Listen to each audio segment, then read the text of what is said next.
This is the video teenage me wished she had. Hi beautiful people, my name is Alora and in today's video I will give you a little makeup 101. I will explain the function of each basic makeup product to you. For those of you who are on the beginner level, not the oh I know a little bit of makeup, but the I don't know shit about it but I want to learn. Because little me just really wished that there would have been a video explaining function of each makeup product, like why are there so many and what are their uses, you know. I have divided this video into 4 categories. Firstly, the base. I will talk about all makeup products that are crucial for a base makeup. Of course, for everyday makeup you don't necessarily need a base. I will also highlight some of them which are really crucial for everyday makeup also, like sunscreen for example. Then I will talk about eye makeup. This is like a shorter little section because eye makeup is very intuitional. Then I will talk about the lips, and after that some brushes that you can use or tools in general. So let's start with the base makeup. The first product that you have to apply if you want a full face of makeup or if you just want to leave the house would be sunscreen. And yes, face sunscreen, like sunscreen made specifically for your face, exists. This might be like very obvious, but I'm saying this because I did not know that face sunscreen exists until about a year ago. And before that I always just put regular sunscreen on my face, which made it very oily and very not great. So yeah, use what you have, but it is nice if it doesn't leave behind like a greasy feeling, or it is also better if it acts as a primer. Now, what's a primer? The primer is the base for the makeup, so the makeup would stay on your face better. It ensures a good grip, kind of like a sanding wood before painting situation, you know. It can help reduce blemishes or get a more even skin tone if it's color correcting. I will talk more about it later. For primer, it's very important that it's either oil or water-based, and you should not mix oil and water-based products in your whole routine. Now for foundation. Foundation helps you get an even skin tone to work with, kind of like having a dirty canvas and you just paint, instead of cleaning it, you just paint it white before starting an actual portrait on it. It makes your face look one-dimensional, yes, but also even. The shade that you use should match the skin on your neck instead of on your face. You might be tanned or something. It's better to shade match with your neck. You don't need a full face of foundation every day. Then let's talk about the concealer. Concealer is my favorite product. It's one of my favorite products. Concealer is there to hide blemishes like pimples or just scars in general, but it also brightens your face. So the shade that you use should be a bit lighter, like 1-2 shades lighter than your actual skin tone, again compared to your neck. So you can put it on the bridge of your nose to highlight, to lighten that area. You can put it under your nose, or you could also put it on pimples. If you are aiming for high coverage, then let it set for a few minutes before blending it out. There are also color correcting concealers. Use, for example, green for red patches or pimples if you don't want the redness to show, and use yellow for blue or purple under eyes. If you have redness on your face and use a green primer, then it can help tone that redness down. So now we come to contour. Contour is there to highlight the dips and natural shadows and hollows of your face, like under the cheekbones or on the sides of your nose. It gives depth that the foundation took away, so now we are building up from that one-dimensional space. You can contour your nose, of course, you can contour your cheekbones. Now comes a bronzer. The bronzer is not the same as a contour, even though they are often used interchangeably. A bronzer gives you that bit of sun-kissed look. It should not be applied to the hollows of your cheeks, for example, but a bit over it, so on places that like the sun would hit your face naturally. It adds, again, color and more depth that should come if you would sit in the sun for a long time. Then we come to the blush. Of course, red blush brings life to your face. It can have different colors, but it's all mainly just shades of reds or purples or oranges. You can put it on your cheeks, chin, nose, or everywhere if you like. There are also people who love using blush. I am one of them. Like with everything, all of these products are in powder and in cream or liquid forms. So you can pick and choose which ones you like. For blush, I like to layer the cream and powder products on top of each other, starting with the cream and ending with the powder. Otherwise, it all just depends on your skin texture. If you have oily skin, then I would use less liquid makeup products. If you have drier skin, then use liquid products. Now we come to the highlighter. You can use it for the face, but also for the eye makeup. I put it in the face makeup part. It's just shiny spots on your cheeks and nose that you want to reflect light and make you look like kind of an ethereal princess. I like to put my highlighter on my nose and in the inner corners of my eyes and also on my cheeks. I really love highlighter. It's just such an easy product, makes such a big difference. Now we have finished our makeup. Let's set it.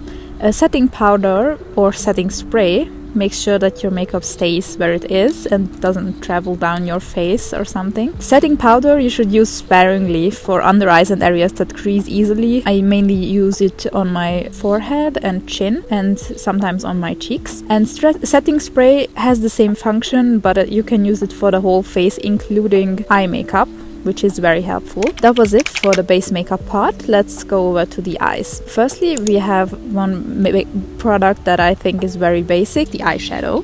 It's just a fancy tool to give color or depth to your eyes. It's all very intuitional, but it is very fun to experiment with. One tip I have for you is that you should take your time with blending everything together, because a not blended look can look worse than no makeup, you know. But yeah, just be creative, experiment.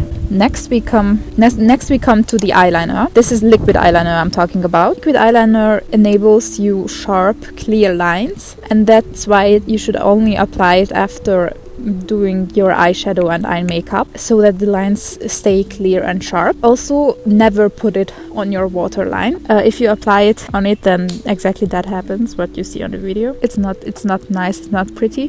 Then we come to the eyeliner pencil. I love eyeliner pencils. It gives a more smudged, smoky look. You can apply it anytime you like, before or after eyeshadow. If you apply it after, of course, you will get a clearer look. If you apply it before, you will get a more smudged, smoky eye. You can use this on the waterline. For example, like Jack Sparrow is a very great example for that. And of course, you can use glitter on your eyes. It's fancy as fuck. I love it. But always make sure that you don't apply too much at the same time, and wait for it to dry properly before moving your eyes too much, otherwise it will be patchy and just not great. Then we come to the lash curler. It's pretty self-explanatory, this one.